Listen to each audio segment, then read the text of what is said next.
여러분 안녕하십니까? 코로나19 KBS 통합뉴스룸 5시 뉴스입니다. 코로나19 신규 확진자가 하루새 288명 늘어났습니다. 이 서울 성북구 사랑제일교회 관련 확진자가 계속 이어지고 체대 입시 준비 시설에서도 집단 감염이 확인됐습니다. 확산 우려가 커지면서 서울시는 10명 이상 모이는 집회를 오는 30일까지 전면 금지하는 강화된 대책을 내놨습니다. 민정희 기자입니다. 서울의 코로나19 확진자는 오늘 0시 기준으로 135명 늘어나 2,495명이 됐습니다. 성북구 사랑제일교회 관련 확진자는 32명 늘어 서울에서만 모두 409명입니다. 교인과 방문자 1,923명 가운데 408명이 양성 판정을 받아 여전히 양성률은 높은 상태로 117명은 검사 결과를 기다리고 있습니다. 관련된 2차 감염 이상의 확진 사례도 잇따라 확인됐습니다. 방역당국은 150곳에 대한 역학조사를 하고 있습니다. 서울 성북구 보문동의 한 체대 입시 시설에서는 수강생 19명이 집단 감염됐습니다. 수강생들은 서울의 11개 고등학교에 다니고 있습니다. 서울시 교육청은 수강생 60명과 강사 10명 등 70명이 검사를 받았고 11명은 검사나 결과를 기다리고 있다고 설명했습니다. 어제 서울시청 본청에 근무하는 직원 1명이 확진된 것과 관련해 서울시는 같은 층에 근무한 335명에 대해 진단검사를 받도록 안내했습니다. 코로나19 감염 확산 우려가 커지면서 서울시는 내일부터 30일까지 서울 전역에서 개최되는 10명 이상의 모든 집회를 전면 금지한다고 밝혔습니다. 서울시는 시내 인구 밀도가 높고 유동인구가 많아 N차 감염 확산 우려가 크기 때문에 3단계 수준에 준하는 선제적 조치를 결정했다고 설명했습니다. 한편 어제부터 태릉선수촌 생활치료센터가 추가로 운영되면서 서울의 병상 가동률은 65.8%로 어제의 80%보다 낮아졌습니다. 서울시는 한전 인재개발원 124병상을 비롯해 26일부터 은평소방학교 192병상, 29일부터 시립병원의 일반 병상 58개를 추가로 운영할 계획입니다. 서울에서는 3일 확진된 90대 시민이 격리치료 도중 숨져 15번째 사망자로 집계됐습니다. KBS 뉴스 민정입니다. SK하이닉스와 LG전자 등 사업장에서도 코로나19 확진자가 잇따르면서 기업들도 비상이 걸렸습니다. SK하이닉스는 오늘 이천 캠퍼스 R&D 센터에서 근무하는 사무직 직원이 확진 판정을 받아 긴급 방역 조치를 시행했다고 밝혔습니다. LG전자도 서울 금천구 가산 R&D 캠퍼스 연구소 직원 1명이 오늘 오전 확진 판정을 받았다고 밝혔습니다. 앞서 어제 저녁에는 서울 강남구 포스코 센터에서 일하는 포스코 직원 1명이 확진 판정을 받았습니다. SBS 계열 케이블 방송사 등이 입주해 있는 서울 마포구 SBS 상암 프리즘 타워도 코로나19 확진자 발생으로 폐쇄됐습니다. SBS는 SBS 상암 프리즘 타워에 있는 어린이집 교사가 확진 판정을 받아 사옥 전체를 오는 23일까지 폐쇄하고 해당 어린이집은 2주 동안 문을 닫는다고 밝혔습니다. 이 건물에 입주해 있는 케이블 방송사 SBS 미디어넷은 프로야구와 배구만 생중계하고 나머지 프로그램은 재방송 등 비상 편성해 방송에도 일부 차질이 빚어지고 있습니다. SBS는 그러나 서울 양천구 본사에서 운영하는 지상파 방송은 차질이 없다고 밝혔습니다. 이 대전과 세종, 충남 지역도 심상치 않습니다. 모두 19명의 확진자가 추가로 나왔는데요. 대전시청에 나가 있는 취재기자 연결하겠습니다. 네, 정재훈 기자, 광화문 집회와 성북구 사랑제일교회 관련 확진자는 얼마나 나왔습니까? 네, 자치단체 발표에 따르면 오늘 신규 확진자 19명 중 대전에서 나온 3명이 지난 주말 광화문 집회와 관련돼 있습니다. 서울 사랑제일교회 관련 확진자는 충남에서 3명이 나왔습니다. 먼저 대전부터 살펴보면 오늘 확진자 6명이 늘었습니다. 이 가운데 3명이 광화문 집회와 연관됐는데 2명은 직접 참석했고 1명은 참석자의 배우자로 확인됐습니다. 다른 확진자 3명은 50대 남성과 20대 남성, 에디오피아에서 온 30대 유학생입니다. 충남에서는 9명이 늘었는데 서울 사랑제일교회와 관련된 확진자는 3명입니다. 당진 20대 여성은 서울, 논산 60대 남성은 계룡의 기도원에서 각각 사랑제일교회 확진자와 접촉해 확진됐습니다. 아산 60대 여성은 사랑제일교회에서 확진된 동생과 접촉해 감염된 것으로 파악됐습니다. 또 어제 확진된 천안 50대 남성을 중심으로 가족 2명과 주민 2명이 감염됐고 이 밖에 해외 입국자 2명도 확진됐습니다. 세종시에서는 지난 18일 우크라이나에서 입국한 30대 외국인 여성을 비롯해 모두 4명이 확진됐습니다. 대전 충남에서 광화문 집회 관련 확진자는 6명, 사랑제일교회는 17명으로 늘었습니다. 이런 가운데 대전, 세종, 충남에서 서울 집회에 참가했던 1,070여 명이 검사를 받았고 이 중 570여 명은 검사를 기다리고 있습니다. 광화문 집회 참석자 가운데 충남 거주자는 오늘, 대전과 세종 거주자는 내일까지 진단검사를 받도록 행정명령이 내려진 상태입니다. 이 기간을 넘길 경우 각 자치단체는 검사비와 치료비, 영업피해 보상 등 구상권을 청구하겠다고 밝혔습니다. 또 대전시는 다중이용시설에 대해 사회적 거리두기 2단계에 준하는 기준을 적용하고 특히 교회의 경우 학예 수련회와 부흥회, 통성기도 등을 전면 금지했습니다. 지금까지 대전시청에서 KBS 뉴스 정재훈입니다. 부산에서는 신규 확진자가 7명 추가됐습니다. 부산시는 내일부터 모든 해수욕장을 폐장하는 등 강화된 사회적 거리두기 조치를 실시하기로 했습니다. 취재 기자 연결합니다. 네, 강예슬 기자, 오늘 확진자 현황부터 정리해 주시죠. 네, 부산시는 오늘 7명이 코로나19 확진 판정을 받았다고 밝혔습니다. 이 가운데 2명은 광화문 집회 참석자입니다. 이로써 광화문 집회와 사랑제일교회 관련 부산 지역 확진자 수는 7명으로 늘었습니다. 광화문 집회 참석자는 정확한 명단 파악이 어려운 상황인데요. 부산시는 집회에 전세버스 20대를 타고 1,000여 명이 참석한 것으로 추정했는데 지금까지 210여 명만 검사받았습니다. 부산시는 GPS 추적 중이며 전세버스 회사와 집회 인솔자를 통해 참석자 파악에 나섰습니다.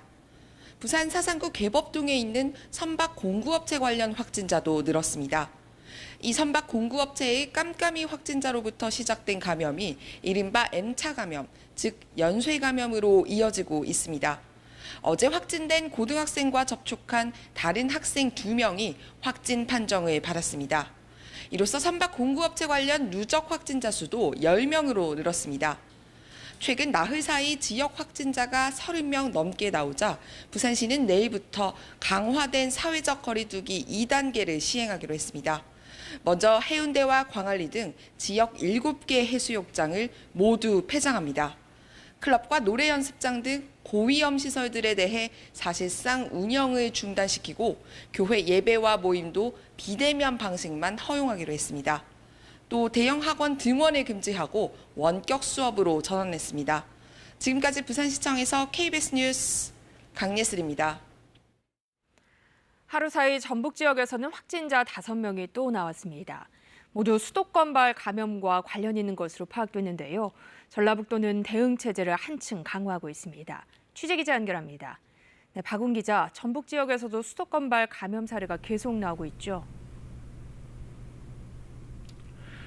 네, 어제 오후부터 오늘 오전까지 전북에서 추가로 발생한 코로나19 확진자는 5명인데요. 전주가 3명, 익산이 2명입니다. 이들 모두 서울사랑제일교회나 광화문 집회와는 연관이 없지만 수도권발 감염에서 비롯된 것으로 파악됐습니다. 57번 확진자는 앞서 서울을 다녀왔다가 확진 판정을 받은 53번 확진자의 접촉자입니다. 58번 확진자는 지난 14일부터 이틀 동안 익산에서 경기도 가평, 서울을 오갔습니다. 전주 거주 30대 남성인 59번 확진자는 지난 16일 서울 지역 확진자인 매형을 만났고 역시 전주에 사는 60번째 확진자는 최근 강원도와 인천 일대를 여행했습니다. 61번 확진자는 지난 12일 전주 시내 한 식당에서 서울 지역 확진자를 접촉한 것으로 확인됐습니다. 수도권발 감염 사례가 잇따르자 전라북도는 대응 체계를 강화하고 있습니다. 우선 어제까지 서울사랑제일교회 방문자와 광화문 집회 참석자 등에게 내려졌던 코로나19 검사 행정명령을 오는 23일까지 연장했습니다. 전북에서는 오늘까지 광화문 집회와 관련해 301명이 검사를 받아 255명이 음성 판정을 받았고 46명은 검사가 진행 중입니다. 광복절 집회 등 서울 지역으로 임차 버스를 운행한 버스 회사와 인솔자는 탑승자 명단을 의무적으로 제출을 해야 하는데요. 앞으로 전북 지역 버스 회사는 정기적 운송이 아닌 단기 임차 형식으로 버스를 운행할 경우 탑승객 명단 작성을 해야 합니다. 지금까지 전라북도 재난상황실에서 KBS 뉴스 박웅입니다. 대구 경북에서도 서울사랑제일교회와 광화문 집회 관련 확진자가 늘고 있습니다. 특히 첫 2차 감염 사례가 나오면서 방역당국이 긴장하고 있는데요. 취재 기자 연결합니다. 네, 윤희정 기자, 광화문 집회 관련 첫 2차 감염자가 나왔다고요? 네, 2차 감염자 2명은 요양원 입소자들입니다. 대구에서 추가 확진 판정을 받은 4명 가운데 2명은 80대 여성들로 사랑제일교회와 광화문 집회에 다녀온 뒤 확진 판정을 받은 대구 서구 거주 60대 남성의 접촉자들입니다.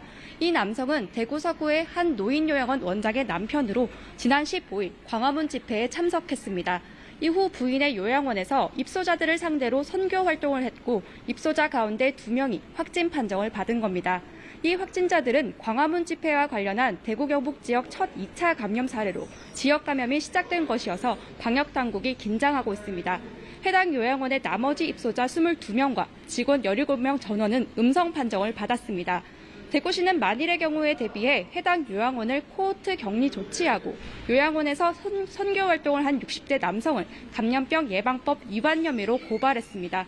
이로써 사랑제일교회와 광화문 집회 관련 대구 지역 확진자는 4명, 경북 지역 확진자는 11명으로 집계됐습니다.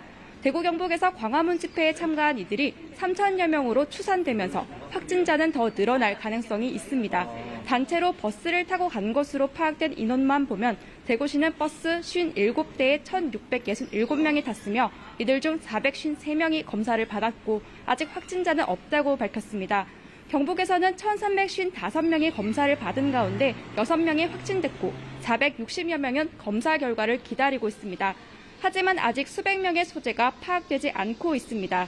버스 인솔자 대부분이 집회 주최 측 관련자여서 탑승자 명단 공개를 꺼리고 있기 때문입니다. 대구시와 경상북도는 계속 명단 공개를 거부할 경우 형사고발 등 강력 조치할 방침입니다.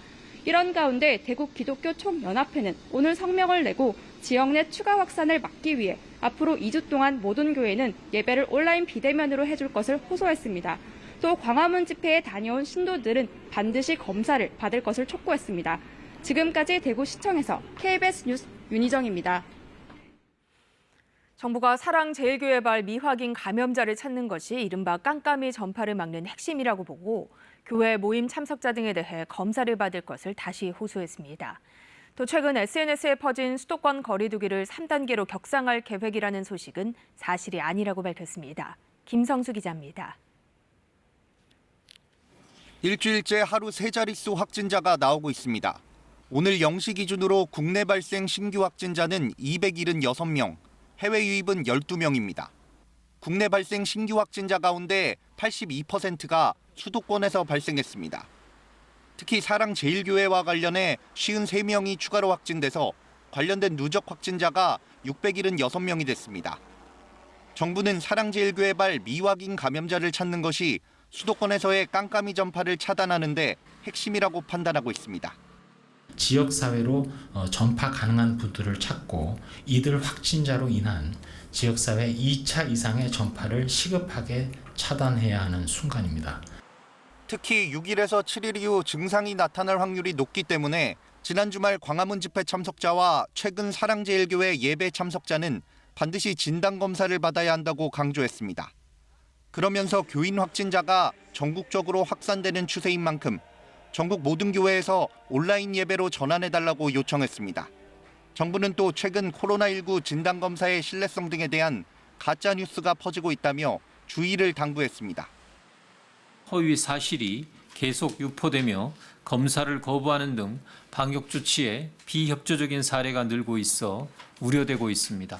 방역 당국이 인위적으로 개입할 수도 없으며 특히 최근 SNS 등을 통해 퍼진 사회적 거리두기가 3단계로 격상을 앞두고 있다는 소식 역시 사실이 아니며 거리두기 2단계에서 최대한 코로나19의 확산을 억제하는 것이 목표라고 밝혔습니다. KBS 뉴스 김성수입니다. 유럽과 인도, 일본 등 세계 곳곳에서 코로나19 신규 확진자 수가 폭증하면서 2차 대유행 조짐을 보이고 있습니다.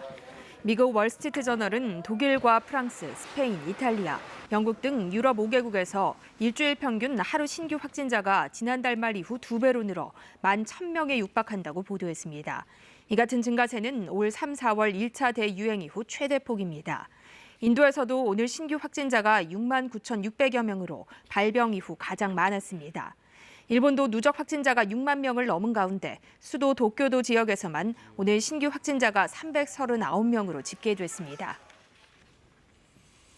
다음 소식입니다. 여야가 9월 정기국회 개원에 합의했습니다. 국회 윤리특위와 코로나19 대응팀도 구성하기로 했습니다. 민주당 김태년 원내대표와 통합당 주호영 원내대표는 오늘 국회에서 박병석 국회의장 주재로 회동을 하고 이같이 합의했다고 한민수 국회 공보수석이 밝혔습니다. 한 수석은 브리핑을 열어 9월 1일 개원식을 하고 교섭단체 대표 연설과 대정부 질문에 이어 국정감사 순으로 진행하기로 합의했다며 구체적인 날짜는 원내수석 부대표 간 협의하기로 했다고 말했습니다. 코로나19 충격에도 2분기 가계소득과 지출이 1년 전보다 모두 늘었습니다. 재난지원금 등의 정책 효과로 이전 소득이 큰 폭으로 증가했기 때문인데요. 2분기 가계 동향을 김민철 기자가 정리했습니다. 올 2분기 가구당 월평균 소득은 527만 2천 원. 지난해 같은 기간에 비해 4.8% 늘었습니다. 소득 증가를 이끈 건 재난지원금이 포함된 이전 소득이었습니다. 2분기 이전 소득은 98만 5천 원으로 1년 전보다 80% 넘게 늘었습니다. 코로나19 관련 정부 및 지자체의 지원금, 근로장려금 지급 등의 영향으로 사회수혜금이 크게 증가한 데 힘입어 공적 이전 소득이 127.9% 증가하였고, 반면 근로소득은 322만 원으로 1년 전보다 5.3% 줄었고 사업소득도 94만 2천 원으로 1년 전보다 4.6% 감소했습니다. 특히 근로소득과 사업소득 모두 최하위층인 1분위 가구의 감소폭이 가장 컸습니다. 하지만 재난지원금 등 이전 소득이 늘면서 1분위 가구의 2분기 월평균 소득은 1년 전보다 8.9% 늘었습니다. 5분위 가구의 월평균 소득도 전년 동기 대비 2.6% 증가했습니다. 소득 격차를 뜻하는 균등화 소득 5분위 배율은 4.23배로 1년 전보다 0.35배 포인트 줄었습니다. 2분기 가계 지출 역시 재난지원금 영향으로 1년 전보다 늘었습니다. 전국 2인 이상 가구의 가계 지출은 388만 2천 원으로 전년 동기 대비 1.4% 증가했습니다. 소비 지출은 2.7% 늘었고 비소비 지출은 2.3% 줄었습니다. 소비 지출을 항목별로 보면 식료품, 비주류 음료가 증가했고 자동차 구매 증가로 교통도 늘었습니다. 반면 영화 관람과 학원 수업이 제한되면서 오락 문화와 교육은 감소했습니다. KBS 뉴스 김민철입니다. 의대 정원 증원 정책에 반대하는 의료계와 정부가 어제 간담회를 가졌지만 결국 협의점을 찾지 못했습니다. 전공의들은 예정대로 내일부터 연차에 따라 집단 휴진에 나서고 오는 26일부터 사흘 동안 2차 파업에 돌입한다는 방침입니다. 우한솔 기자입니다. 의대 정원 증원에 반대하며 두 차례에 걸쳐 집단 휴진에 나선 전공의들. 내일부터 또다시 집단 휴진에 돌입합니다. 오전 7시부터 인턴과 레지던트 4년차를 시작으로 모레는 레지던트 3년차, 23일부터는 1, 2년차가 차례로 업무를 중단합니다. 지역 의사제를 통해 필수 분야의 의사를 추가로 양성해 의무 복무를 시키는 정책은 수도권과 대형 병원 쏠림 현상을 더 악화한다는 것이 이들의 주장입니다. 근데 저희는 코로나 환자를 매일 보고 있습니다. 코로나가 얼마나 심각한지 정부보다 훨씬 더 피부로 느끼고 있어요.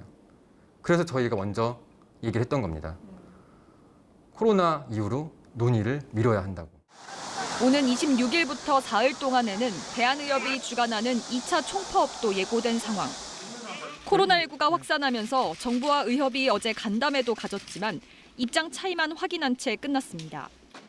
의대 정원 증원과 공공의대 신설이라고 하는 두 과제는 철회하고 한방 처약급여화는 폐기를 먼저 해야지만 대화와 협의에 나올 수 있다는 입장을 고수하였습니다. 의협도 정부가 정책을 추진해야 한다는 전제로 대화장에 나왔다며 비판했습니다.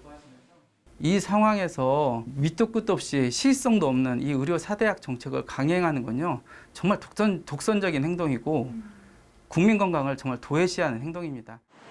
또다시 집단 휴진이 예고되면서 대학병원들도 대비에 나섰습니다. 당장 이번 주말에는 수술 일정 등을 조정하면 큰 공백은 없겠지만 장기화한다면 차질이 불가피하다는 입장입니다. 정부와 의료계 간의 갈등이 평행선을 달리면서 코로나19 확산 상황이 악화할까 우려하는 목소리도 커지고 있습니다. KBS 뉴스 원솔입니다. 조직적으로 허위 매물 사기를 저지른 인천의 중고차 판매 조직에 대해 대법원이 범죄 집단에 해당한다는 판결을 내렸습니다. 지난 2013년 해당 법령이 개정된 뒤 처음으로 범죄 집단에 관한 법리를 규정한 판결입니다. 최영원 기자입니다. 지난 2018년 인터넷에 허위 매물을 올려 피해자들을 중고차 매매단지로 유인한 뒤 비싼 값에 팔아온 인천의 중고차 판매 조직 3곳이 검찰에 적발됐습니다. 이들은 피해자들이 계약서를 쓰고 나면 차량에 문제가 있다거나 추가로 납부할 돈이 있다고 말하며 본래 계약을 포기시키고 더 비싼 차량을 구매하도록 유도하는 수법을 썼습니다. 검찰은 이들이 조직적으로 중고차 사기를 저질렀다고 보고 형법상 범죄 집단 조직 활동 혐의를 적용해 재판에 넘겼습니다. 1심과 2심은 상호 간 친분으로 뭉친 것이지 조직원들의 지위에 따른 명령과 복종 체계를 갖췄다고 보기 어렵다며 범죄 집단 관련 혐의에 대해 무죄를 선고했습니다. 하지만 대법원의 판단은 달랐습니다.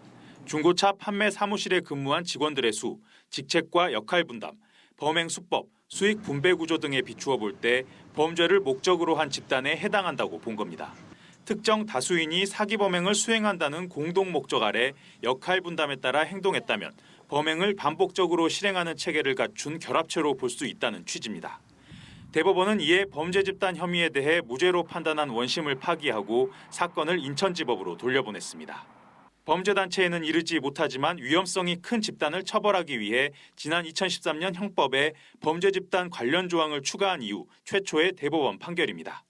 검찰은 지난 6월 박사방 조주빈 일당에 대해서도 범죄 집단 조직 활동죄를 적용해 재판에 넘긴 바 있습니다. 대법원이 범죄 집단의 구성 요건에 대한 판례를 제시한 만큼 박사방 가담자들에 대한 판결에도 영향을 미칠 것으로 보입니다. KBS 뉴스 최영원입니다.